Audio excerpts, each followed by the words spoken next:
ഹേ daddy mummy വീട്ടിലില്ല, കടപോടെ ആരുമില്ല, വിളയാട് ബൊമ്മ ഉള്ളേ പില്ലാതാ. ഡാഡി മമ്മി വീട്ടിലില്ല, കടപോടെ ആരുമില്ല, വിളയാട് ബൊമ്മ ഉള്ളേ പില്ലാതാ. ഡാഡി മമ്മി വീട്ടിലില്ല, കടപോടെ ആരുമില്ല, വിളയാട് ബൊമ്മ ഉള്ളേ പില്ലാതാ. ഞാനല്ലേ പാടിയ, ഇവളെന്തിനാ ദേഷ്യപ്പെടുന്നേ? ദീപ എന്തുപറ്റി? എനിക്കൊന്നുമില്ല. നിങ്ങൾക്ക് എല്ലാവർക്കും ഭ്രാന്ത് പിടിച്ചിരിക്കുക. ഇങ്ങനെയുള്ള സ്റ്റുപ്പിൾ പണികളെല്ലാം കാണിച്ചാലേ ദിവ്യ എന്നല്ല ആരും തന്നെ പ്രേമിക്കില്ല. ദിവ്യസ് ഗോൺ. അവിടെ ചാപ്റ്റർ ഓവർ. അരവിന്ദ്, അത് മനസ്സിലാക്കാതെ വെറുതെ അടിച്ചു പൊളിക്കാണ് അവിടെ. ഈ ഭ്രാന്തിനൊക്കെ സപ്പോർട്ട് ചെയ്യാൻ കുറെ ലൂസുകൾ. നിനക്ക് അവന് ഇഷ്ടമാണെങ്കിൽ നേരിട്ട് പ്രപ്പോസ് ചെയ്യ്. ഞങ്ങളെ ലൂസാക്കുന്നത് എന്തിനാ? ഞാൻ ഇതിൽ കൂടുതൽ എങ്ങനെ അരവിന്ദിന്റെ അടുത്ത് പറഞ്ഞു കൊടുക്കേണ്ടത്? നീ അന്വേഷിക്കുന്ന നിന്റെ മുന്നിൽ തന്നെയുണ്ട്. വേണ്ടെന്ന് വെച്ചോളെ പറഞ്ഞു വിടുന്നതിന്റെ സമയം കളയാതെ. ഇനി ആലോചിച്ചിരുന്നിട്ട് കാര്യമില്ല അരവിന്ദ്. ഇത് പറയാനാണോ വന്നേ? കുഴലിൽ കൂടെ വെള്ളം വരുമ്പോഴാ ബക്കറ്റ് വെക്കട്ടെ എന്നാ പറഞ്ഞു വന്നത്.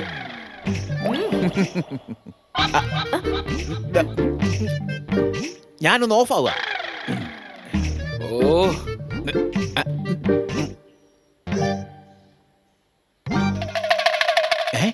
ഡേയ്, എന്താ ആൾമാറാട്ടം നടത്തി പേടിപ്പിക്കുന്നേ?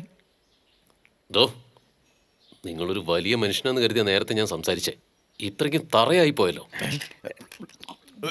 എനിക്ക് പറയുന്നൊന്നും മനസ്സിലാവുന്നില്ല.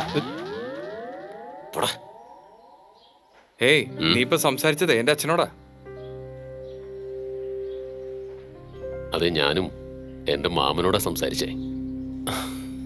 അല്ല, എനിക്ക് ചെറിയൊരു ഡൗട്ട്. സത്യത്തിൽ അയാൾ നിന്റെ അച്ഛനാണോ അതോ മാമയാണോ? അരവിന്ദ്! അയ്യോ! എങ്ങനെയാ വീണേ? അരവിന്ദ്,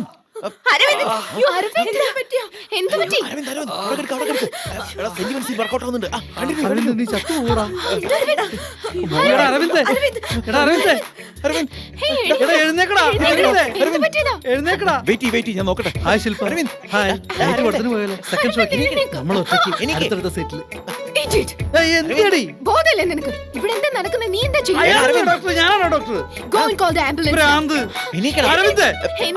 ഞാൻ അവന്റെ അടുത്ത് പറഞ്ഞു. ഓവർ ആക്ഷൻ മതിയാക്കിക്കോ. ഇനി അഭിനയിച്ച ഹോസ്പിറ്റലിൽ അവാർഡ് കിട്ടും. എഴുന്നേറ്റ് അരവിന്ദ്. എഴുന്നേൽക്കുന്നില്ലേ അരവിന്ദ്? അരവിന്ദ്, അരവിന്ദാ, എണീക്കടാ. അരവിന്ദ്, ഇതെന്തോ സീരിയസ് ആണെന്ന് തോന്നുന്നത്. അരവിന്ദ്, അരവിന്ദ്, എല്ലാവരും ഒന്ന് കൈ വെക്കടാ. പൊക്ക്. കാര്യമായിട്ട് എന്തോ പറ്റിയിട്ടുണ്ട്. ഒരു ടാക്സി, ആംബുലൻസ് എന്തെങ്കിലും കിട്ടിയിരുന്നെങ്കിൽ വിളിച്ചു നോക്കാം.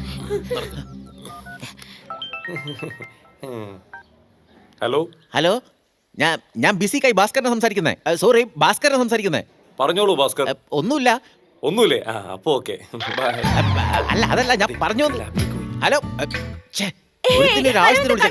അവന് ബോധം വീണു. അരവിന്ദ് എഴുന്നേറ്റു. നീ എന്താ ഈ നോയിക്കൊണ്ടിരിക്കുന്നേ? അവരെ കൊണ്ടുവന്ന് ഇരുത്താൻ നോക്ക്. ഇങ്ങോട്ട് ഇവിടെ ഇരുത്ത്. അരവിന്ദ്, അയ്യോ ഓക്കെ? ഞാനൊക്കെ. എന്നാ നിങ്ങളൊക്കെ ആരാ? ഞാൻ ദീപയാടാ. ഡാന്നോ? ഹേ ദിവ്യ, ആരാ ഇവരൊക്കെ? നിന്റെ ഫ്രണ്ട്സാ? ഓ, നമ്മുടെ കല്യാണത്തിന് വന്നാണല്ലേ? മോൾ ഇങ്ങോട്ടൊന്ന് മാറിക്ക, ഞാൻ ഇപ്പൊ ശരിയാക്കി തരാം. എടാ, ഞാൻ ആരാണെന്ന് മനസ്സിലായ? എന്താച്ചാ? അപ്പൊ അത് വിട്. 20x19 എത്രയാ ഒന്ന് ആലോചിച്ച് പറഞ്ഞേ. കണക്കിൽ പിന്നിലാണെന്ന്. ആൽജിബ്രാക്ക് ആകെ 5 മാർക്ക് കിട്ടിയത്. അതെ, സത്യമായിട്ട് നിനക്ക് ആരെ മനസ്സിലായില്ലേ? അറിയില്ലടാ. എന്താ, എന്തെങ്കിലും പ്രോബ്ലം ഉണ്ടോ? എന്താ എല്ലാരും ചുറ്റിനിങ്ങനെ നിൽക്കുന്നേ? കുറച്ചു നേരം മുമ്പ് നിനക്ക് എന്താ സംഭവിച്ചെന്ന് ഓർമ്മ ഉണ്ടോ? എന്റെയും ദിവ്യയുടെ കല്യാണം പാർട്ടി നടത്തുന്നതാരും ഡിസൈഡ് ചെയ്തു. എല്ലാരും ഇങ്ങോട്ട് വന്നേ. നീ അവിടെ ഇരിക്കും, നിന്നെ വിളിക്കാം. നിങ്ങളെല്ലാരും വാ. അവൻ താഴെ വീണപ്പോ അവന്റെ തല തട്ടിയതല്ലേ, ഷോക്കായി കാണും. ഇപ്പൊ അവന്റെ അടുത്ത് സത്യം എന്താന്ന് പറഞ്ഞാ ആകെ പ്രശ്നവും. അപ്പൊ അവന് അമ്നേഷ്യം പിടിച്ചെന്നാ? അതെ, ഇത് സീരിയസ് ആയിട്ട് ഡീൽ ചെയ്യണതാ. പ്ലീസ്, നീ ഒന്ന് കോപ്പറേറ്റ് ചെയ്യണം. ദിവ്യ, എന്താ ഇവിടെ നടക്കുന്നേ? ഇത് പാക കുരിശായല്ലോ. എന്താ നിങ്ങൾ ഇങ്ങനെ കൂടിയെന്ന് സംസാരിക്കുന്നേ? അത് എന്റെ ഫ്രണ്ട്സ് നമ്മുടെ കല്യാണത്തിന് ദൂരെ നിന്നൊക്കെ വന്നിരിക്കല്ലേ, വല്ലാതെ ടയർഡായിരിക്കുക. അതുകൊണ്ട് പാർട്ടി നാളേക്ക് വെച്ചാലോ എന്ന് ആലോചിക്കായിരുന്നു. ഓ, അങ്ങനെയോ? എന്താ സാറിന് പാർട്ടി മാറ്റി വെച്ചത് അത്ര പിടിച്ചില്ലെന്ന് തോന്നുന്നു. അങ്ങനെയൊന്നുമില്ല. എനിവേസ്, ഐ എം അരവിന്ദ്, ദിവ്യയുടെ ഹസ്ബൻഡാ. പ്ലീസ്. അർജുൻ, ദിവ്യയുടെ ഫ്രണ്ട്. കൊച്ചു കള്ള ചുമ്മാ. Okay okay, relax. എല്ലാരും ടയർഡ് ആയിരിക്കല്ലേ, പോയി റെസ്റ്റ് എടുത്തോ. Okay, bye. വരെ Shilpa. Bye Shilpa, bye bye. ഇങ്ങനെ നോക്കാതെ എനിക്ക് നാണം വരുന്നു. ആഹാ, നിനക്ക് നാണമൊക്കെ ഉണ്ടോ? പിന്നെ എങ്ങനെയാടാ മച്ചാ, എന്റെയും ദിവ്യയുടെയും ഫസ്റ്റ് നൈറ്റ് ആയതുകൊണ്ട് എല്ലാരും മനഃപൂർവ്വം എസ്കേപ്പ് ആയി സിഗ്നലും കാണിച്ച് പോയതല്ലേ. നിങ്ങളും എവിടെയെങ്കിലും വേണമെങ്കിൽ പോയിക്കോ, ഞാൻ പോയിട്ട് വരാം. സമ്മതിച്ചു തന്നിരിക്കുന്നു ഈ ഫാമിലി. അപ്പനും മോനും കൂടെ കാലന്റെ കയ്യിൽ നിന്ന് പോത്തിനെ വരെ അടിച്ചു മാറ്റും. ഏയ്, അവൻ എന്താ പറയുന്നത് എനിക്ക് പോലും ഇപ്പൊ അറിയില്ല. അവൻ കല്യാണം കഴിഞ്ഞ് ഫസ്റ്റ് നൈറ്റ് ആയി എന്നൊക്കെ പറയാ. ഇതൊക്കെ എവിടെ ചെന്ന് അവസാനിക്കും? വാതിലുമില്ലേ? ഏയ് ദിവ്യ, ഈ വീട്ടിലെ നാടകത്തിന് ഒരു കുറവില്ലല്ലോ. ഹോ, എനിക്ക് മനസ്സിലാവുന്നില്ലടി.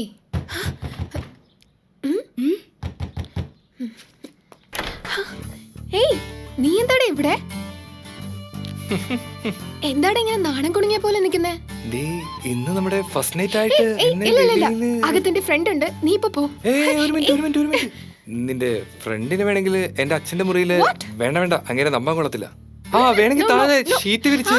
അതൊന്നും നടക്കില്ല, നീ ഇപ്പൊ പോ. ഏയ്, നിക്ക്. എന്താ? എന്റെ വൈഫ്. ഒന്ന് വന്നേ. അരവിന്ദ്, വരാൻ. വിടാൻ പറഞ്ഞില്ലേ? ഒരു കിസ്. ഒരു കിസ്. അയ്യോ. ഇവിടെ. ഓ. ആ.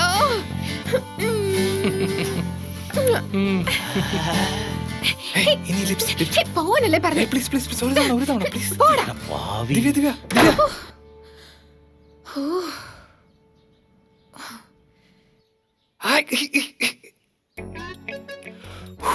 എടാ അരവിന്ദ്, നിനക്ക് ഇവരെല്ലാം പറ്റിക്കാൻ പറ്റും. പക്ഷെ ഞാൻ നിന്റെ അപ്പനാ. പള്ളിയിലച്ഛനെ കുർബാന പഠിപ്പിക്കല്ലേ. ചിൽ ഡാഡ്, റിലാക്സ്. നിങ്ങളെ കുഞ്ഞിനെ പാല് കുടിക്കാൻ പഠിപ്പിക്കില്ലേ?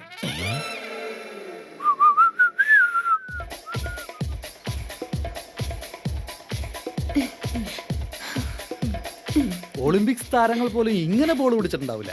ടിങ് ടക്കിങ് ടിങ്. എന്റെ ശില്പയെ നോക്ക്, ഒരു അടിപൊളി കുതിരയെ പോലെ ആ മസിലൊക്കെ ഇളക്കി കളിക്കുന്ന കണ്ടോ? 7, 8, 9, 10. Next. Okay. Okay, നീ പറഞ്ഞു. 1, 2, 3, kick. 1, 2, 3, kick. 1, 2, 3, kick. എന്തായി ചെയ്യുന്നേ? ഏയ്, നീ ചെയ്യ്, ഞാൻ നോക്കിക്കോളാം. Okay, continue. 1, 2, 3. ആലങ്കടക്കുളം നാരായണ, കടന്നു കഴിയുമ്പോ കോരായണ. അമ്നീഷൻ നടിച്ച് ഇവൻ കാണിക്കുന്നത് കുറച്ച് ഓവറാവുന്നില്ലേ? കുറച്ചല്ല, കൂടുതലായിരിക്കാം. എന്താ അരവിന്ദ് ഇങ്ങനെയൊക്കെ? ഒന്നുകിൽ നീ ചെയ്യ്. എനിക്കറിയില്ല, ഞാനിത് കരുതുന്നുണ്ടോ? എനിക്ക് സംശയമുണ്ട്, അതെങ്ങനെ കണ്ടുപിടിക്കും? അവന്റെ അടുത്ത് നീയും ദിവ്യയും തമ്മിൽ കല്യാണം കഴിക്കാൻ പോകുന്നുള്ള സത്യം പറഞ്ഞാലോ? സത്യം പറയണ്ട, കള്ളം പറയണം. മനസ്സിലായില്ല. നിങ്ങൾ രണ്ടുപേരും ഞാൻ പറയുന്നത് ശ്രദ്ധിച്ചു കേൾക്ക്. അരവിന്ദ് അവന്റെ വായ കൊണ്ട് തന്നെ സത്യങ്ങളെല്ലാം പറയണം. ഏയ്, ഞാൻ പറയുന്നത് പോലെ കേക്ക്. അവൻ പറയുന്നത് നോക്കിക്കോ. അയ്യോ, എന്തുപറ്റി? ഏയ്, വേണ്ട, കുഴപ്പമില്ല. ഏയ്, എന്നെ വിട്. താഴെ ഇരിക്ക്, Aravind, please. What's the problem with you? ഒന്ന് ഇറക്കി വിട്, please, അരവിന്ദ്.